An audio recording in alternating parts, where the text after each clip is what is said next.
Борын-борын заманда яшәгән ти әби менән бабай. Кызганычка каршы уларның балалары булмаган. Ләкин уларның бик тогры һәм бик ышанычлы Һарыбай исемле эттәре булган. Һарыбай бик яхшы эт булган. Шуңа хуҗалары уны яраткандар. Ләкин карт көндәрендә әби менән бабайның улдары булган. Шул көндән алып Һарыбайды хуҗалары бөтенләй ханга хукмай башлагандар. Иркәләмәгәндәр, бик йөрәк ашаткандар. Һарыбай йонсый башлаган. Бердән-бер көндө Һарыбай хуҗаһына ияреп урманга барган. Һәм монда үзенең элекке дусы бүрене осраткан. Бүре уга: "Һарыбай дус, һиңа ни булды? Бик йонсыганһың, ялыкканһың, кәефең дә юк" дип кызыкканган бүре. Һарыбай: "Мин элек хуҗамдың бердән-бер куанысы инем. Хәзер уларның улдары бар. Шуннан алып миңа көн булмай башлана" дигән Һарыбай. "Эй, кайгырма, Һарыбай дус.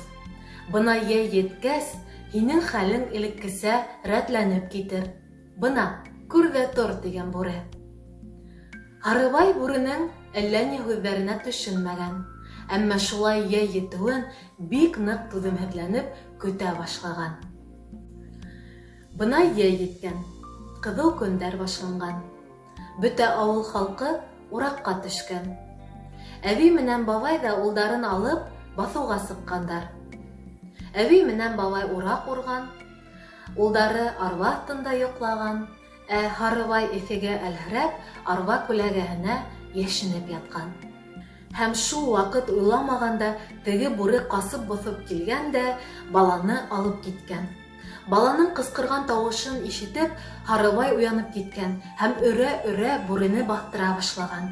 Һарыбайҙың өрөүен әби менән бабай ишетеп арба эргәһенә йүгереп килһәләр, баланың юҡ икәнлеген күргәндәр һәм ҡайғыларынан ҡысҡырыша-ҡысҡырыша, илай-илай бүренеп һәм Һарыбайҙың артынан йүгергәндәр.